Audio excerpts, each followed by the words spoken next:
this evening. Now tonight, since you all liked the American Urban Legends episode, I've got some British urban legends and myths for you guys. Some of them are not very well known, and others are more kind of widespread. I hope you enjoy tonight's episode. Now, obviously, with that being said, and of course, without any further ado, let's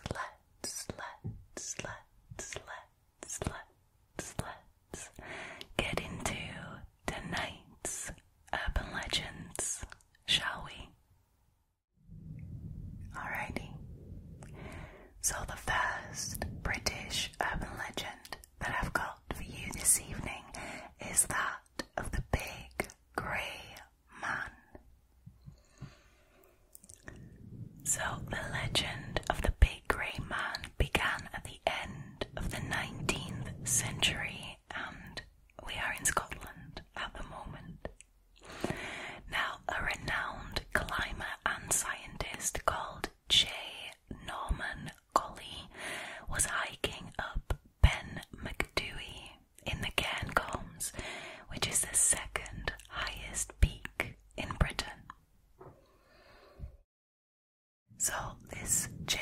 Norman Colley, he was, doing the damn thing, hiking up this mountain, and suddenly he started hearing really slow, deliberate footsteps behind him. For every 3 or 4 steps that he took, he could hear just one fast footstep behind him. Now, a feeling of dread and terror suddenly consumed him. I mean, as it would. Like, you're hiking up this mountain on your own, and then suddenly big heavy sounding footsteps behind you. Like, no, you would be consumed with terror. Right, so anyways, J. Norman Colley is terrified, right? So he took off running for a good 4 or 5 miles, trying to get away from whatever was following him, staggering blindly among the boulders. Now, Norman Colley, he didn't see the creature, but others who ventured up the mountain after him did. They called it the Big Grey Man of Ben Macdui. Now, it is described as this extremely large Sasquatch-like figure covered in short grey hair.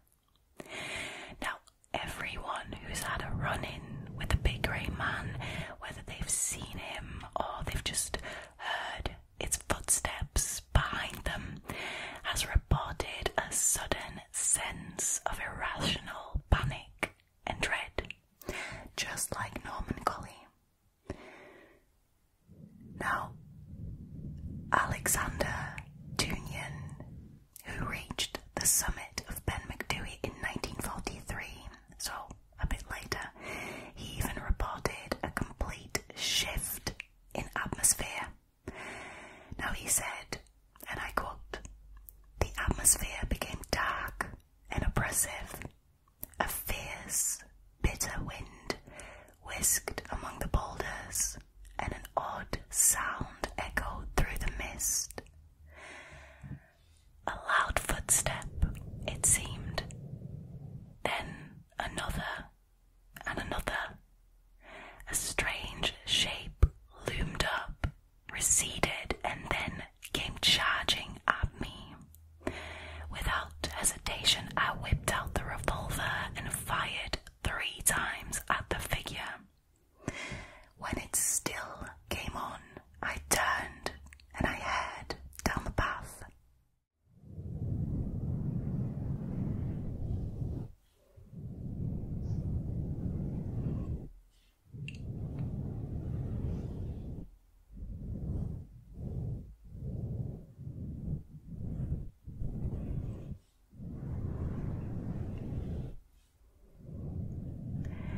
it's weird with these cryptid-like creatures that there's always so many reports of sightings, people seeing them, or people hearing them, or seeing tracks or whatever, but never once has anyone taken a picture of them.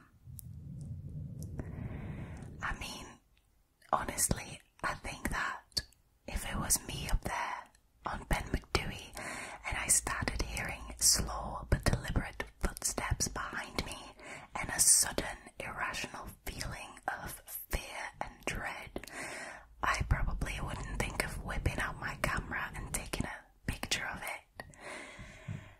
I think I would also, like Alexander Tunian, quote, hair down the path. Like, I would be bolting, running in and amongst all the boulders. Like, I'd probably fall over a few times, but that's a different matter. Man, like with all of these legends, there's always people who are skeptical and who are trying to find a scientific explanation for them. So, for this one, scientists have said that it might be a phenomenon called a broken spectre.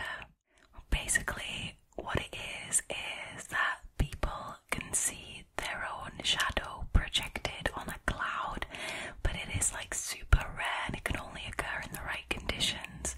And seeing as there have been like many sightings of this big grey man, it seems unlikely that the conditions, like the meteorological conditions, have been just right every single time somebody has spotted it. And to be honest, it still doesn't explain the footsteps, like the sound of the footsteps behind them, because it's not even like it matches their own footsteps. It's slower, it feels heavier, it's more determined.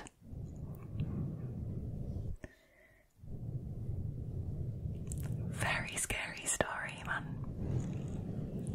I've been on Ben Nevis in Scotland, but never on Ben McDewey. Might be something that's worth checking out. Scotland is really nice, to be fair. If you've never been there, it's a place that I highly recommend to travel to. It's just absolutely beautiful, stunning nature. It is incredibly beautiful. And you know, you might even see the big grey man while you're there.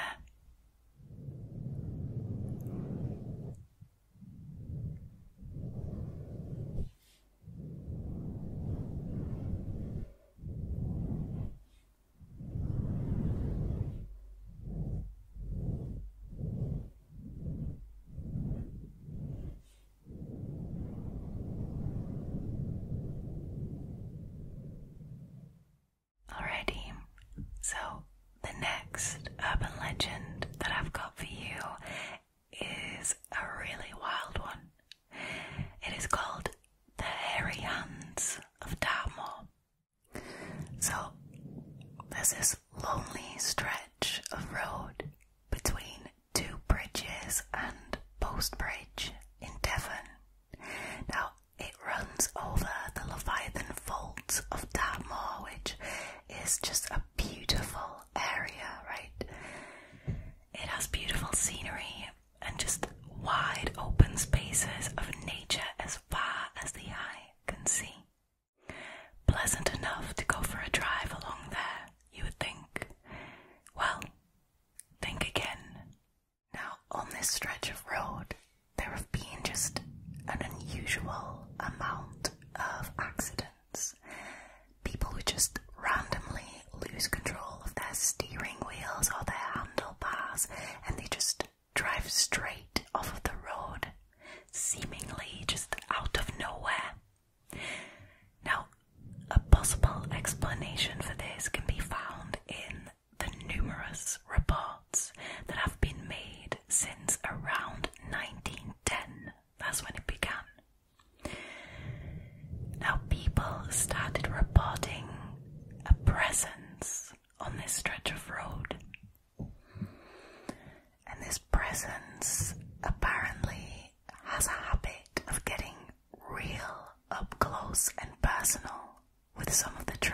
drivers along this route. So, on a number of occasions, car drivers, motorcyclists, and just regular cyclists have reported a pair of hairy hands grabbing their steering wheels or handlebars in an attempt to drive the traveller off of the road. Now, the people who have reported this have said that they've had to properly fight to gain control over their vehicles again. That is wild. Not all the reported incidents have even been in moving vehicles. In 1924, there was a woman who went camping on the moor, and she reported seeing a singular hairy hand attempting to gain access to her caravan at night. Now, she said that it just vanished as suddenly as it had appeared, as if something spooked it.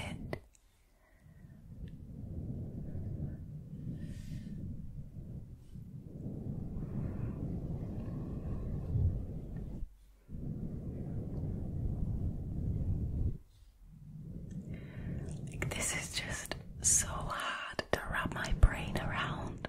So, firstly, are the hands just detached? Are they just floating hands that just appear on your steering wheel? What is the deal with this? And also, the hairy hands. So are they human hands with a lot of hair on them? Or are they more werewolf hands or Sasquatch hands, like a creature? I have so many questions. So many questions. Now, it is weird that a lot of people would just randomly lose control of their vehicles along that specific stretch of road without any reason whatsoever. And I can also understand that there's no pictures of it, because if a pair of hands, just floating, detached hands, suddenly appeared on your steering wheel, your handlebars, you wouldn't take a picture of it. The people have said they had to fight to gain control of their vehicle again, so you wouldn't whip out your phone, especially not in 1924. That would have been hard.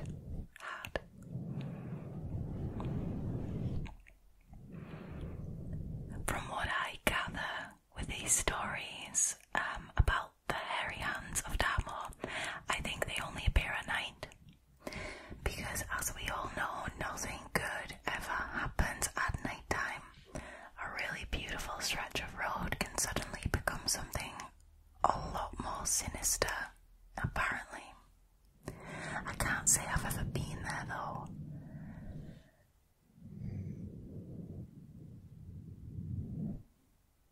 But this story is it's absolutely wild to me. I'm just imagining a pair of really hairy human hands that are completely detached from a body, just floating, grabbing steering wheels and caravans. It is wild. It is wild. So, question: if you had to choose between a stretch of road where you could encounter a phantom jogger, or a stretch of road where you could encounter detached hairy hands grabbing your steering wheel and trying to effectively kill you, what would you choose? Let me know in the comments.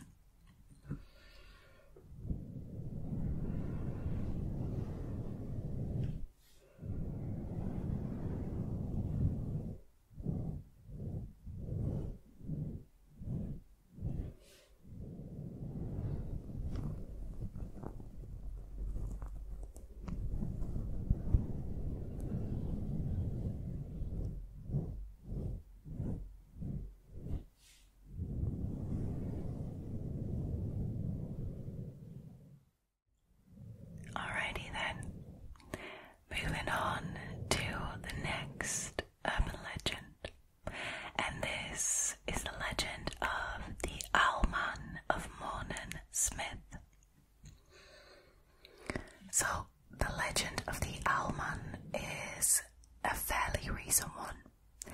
It's been terrifying tourists and locals alike since the 1970s.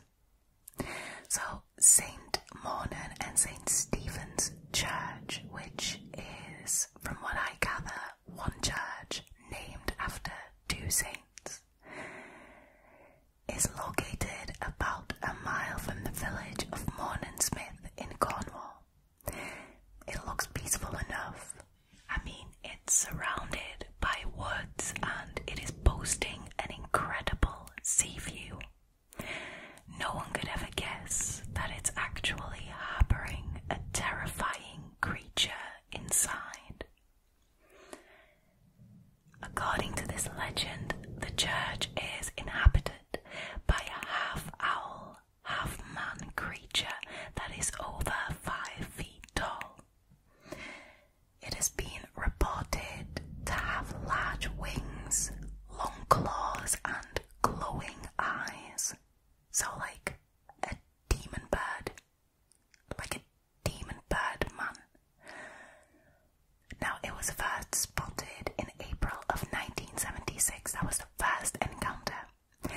And it was discovered by two 14-year-old sisters who had been camping in the area with their parents.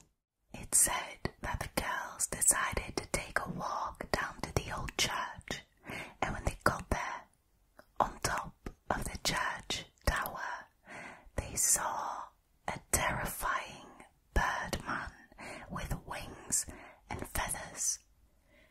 They were so scared by this sighting, which understandable, right? That their father decided to immediately end their holiday and leave Cornwall that same day. Now, only 3 months later, in July of that same year, two different 14-year-old girls, like, I don't know what it is, like, if this birdman, owlman, has a thing for 14-year-olds, but once again, two different 14-year-old girls who went camping in the area, so very similar kind of backstory. They spotted a giant owl the size of a human with glowing eyes. Now, 3 of the girls who spotted the creature in 1976 have actually made a sketch of what they had seen. So I'm going to show you the sketches of the 2 girls who saw the Owlman in July, and then a sketch that is based off of the original drawing that the first girl who saw it in April made. So the girls describe the creature, and I quote, as very big, the size of a man, with great big wings, grey feathers, a black mouth, and red eyes that shine brightly. Now, at the time, this story even made national headlines, naming the beast the Owlman of Mawnan Smith. Since then, many sightings of the creature have been reported on the internet.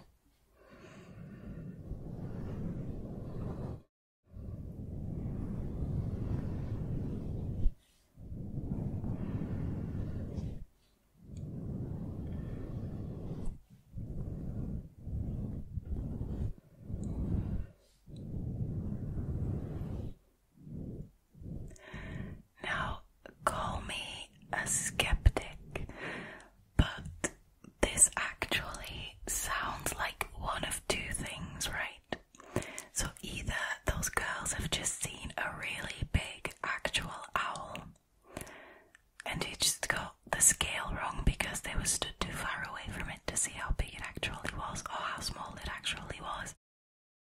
Or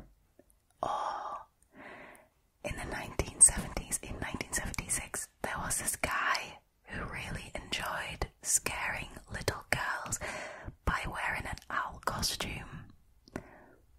Is it weird that my mind instantly goes to that? Like that this is actually the story of a creeper. Like a creeper who liked to dress dress up as an owl to scare children. Is that weird? I mean, there might be an actual owl creature. I know America has the Mothman, like a man, a half man, half moth. So, I mean, an Owlman is not a big step to take if you know that Mothman exists. So, I mean, it might. But my mind, for some reason, is just going more towards creep who likes to scare children, sorry. I mean, I don't know, what do you think? A black mouth, though, like, I mean, did it have a mouth or did it have a beak? If it had a mouth, a black mouth, I mean like a human mouth with lips, this just supports my theory of this being a creep, because it would be difficult to recreate a beak with like a feather costume, right? So he would have just like painted his mouth black in the hopes that it wouldn't be so obvious. I don't know.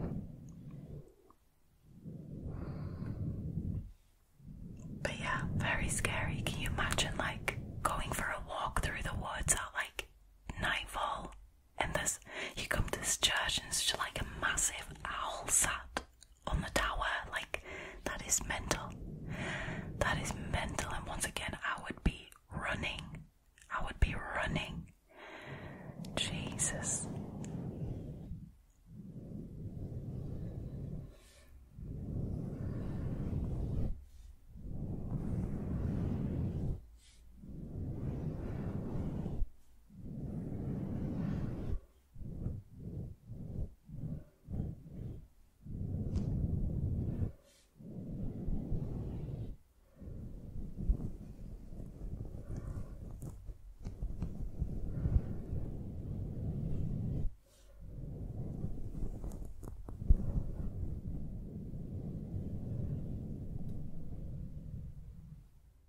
Alrighty.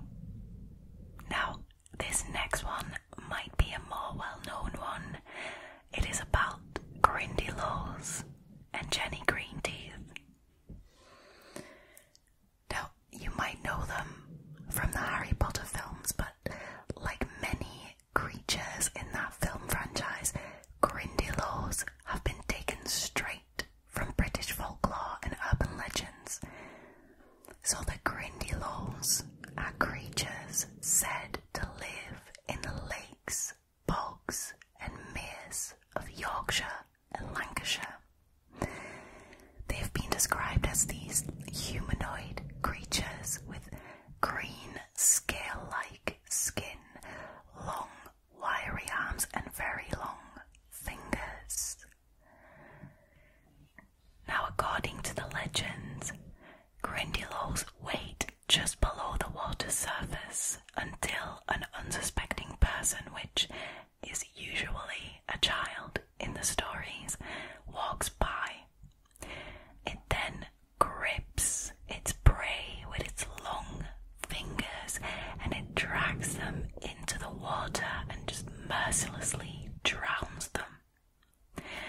Now, if that doesn't sound terrifying enough yet, there's also a myth from around Cheshire, Lancashire and Shropshire, and it is a myth of a water hag. She's called Jenny Greenteeth, who lives under the surface of stagnant water. Now, it is said that she'd often choose ponds covered in duckweed, so it'd be easier for her to hide under the water, so that's even scarier, right? So she's actually making an attempt to hide herself. When she catches one of her victims, which are usually elderly or young children, the duckweed, and it plays a very important role, so the duckweed, with how that plant is, when something falls into the water, it closes right back up, so you don't even know that anything fell in there. So when she had to catch one of her victims, drag them into the water, the duckweed would close back up on them,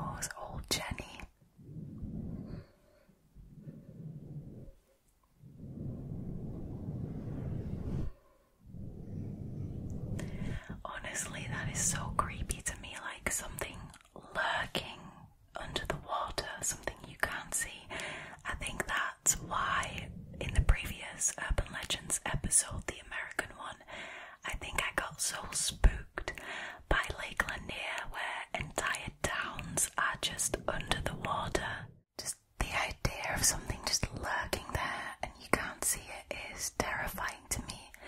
And combine that with what's basically a terrifying form of mermaid. I mean, green scaly skin, that's a mermaid, but a really ugly one at that, with wiry arms and long fingers. It's just plain creepy. Nope. So note to self, don't go swimming in any bogs or meres or lakes in Lancashire or Yorkshire. Now this Jenny Greenteeth is just, she sounds like a more sophisticated version of a Grindylow, like a more, I don't know, a smarter version. If she's actively trying to hide like under the duckweed and she's like, I'm gonna choose these ponds with stagnant water with duckweed on them, so that when I drag one into the water, nobody will know they're missing, nobody will know that they fell in there, because the duckweed will close back up and you won't even be able to see. I mean, honestly, to be fair, if you are pulling somebody into a lake that doesn't have incredibly clear water, there's no way of knowing anyway that somebody fell in. So I don't know why she actually needs that extra layer of duckweed. I think it maybe just adds to the suspense. But blimey, extremely creepy.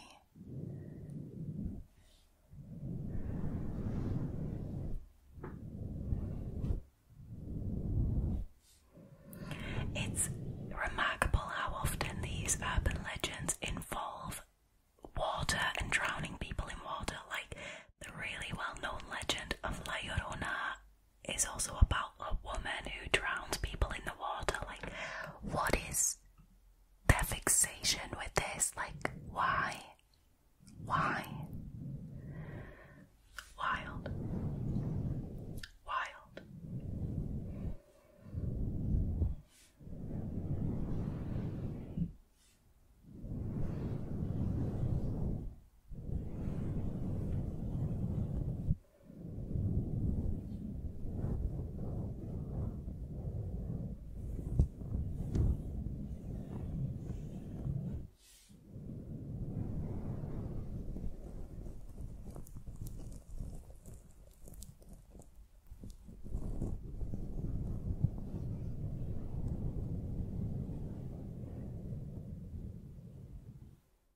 So, the last legend for tonight is that of Black Chuck.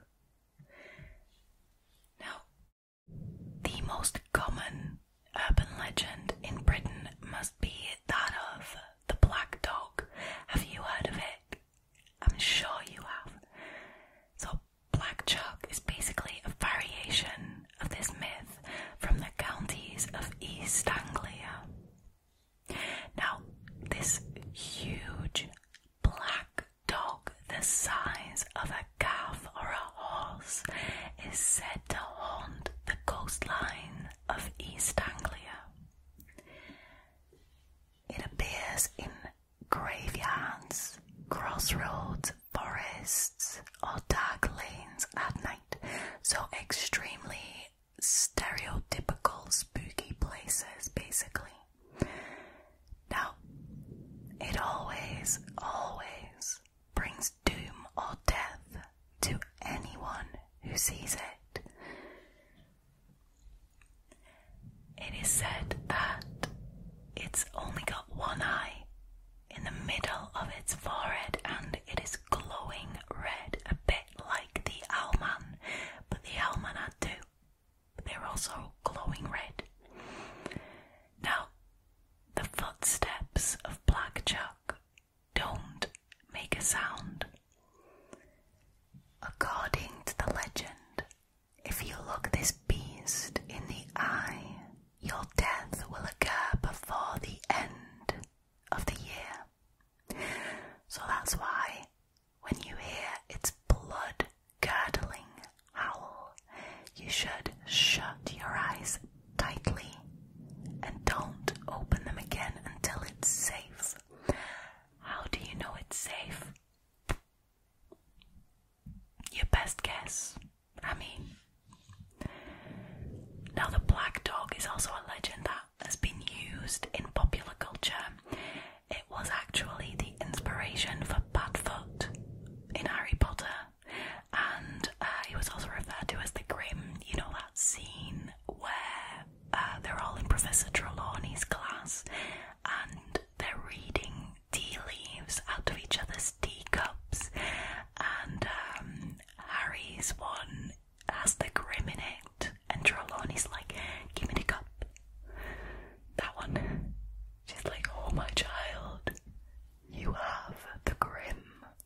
this channel about the black dog legend. It might have even been about Black Chuck, who knows?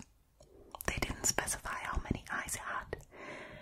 But it was about a nurse who worked in a hospice in Britain, and she was basically saying that lately a lot of her patients had reported seeing a black dog inside the hospice.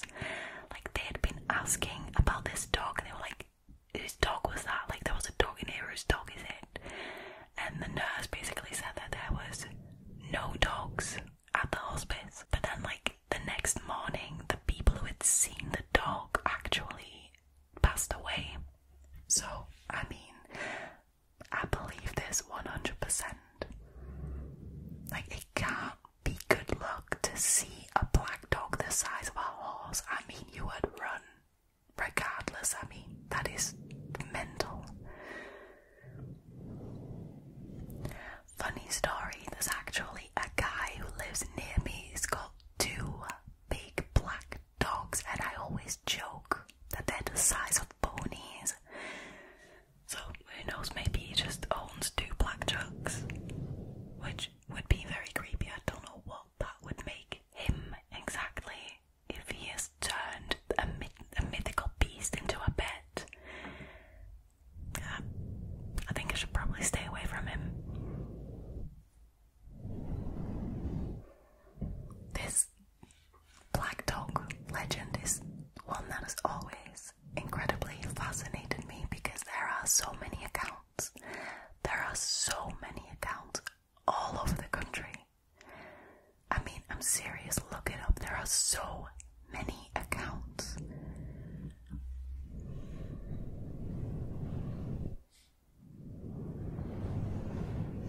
The fact that there was even a Reddit story about it on this channel just shows how many accounts there are.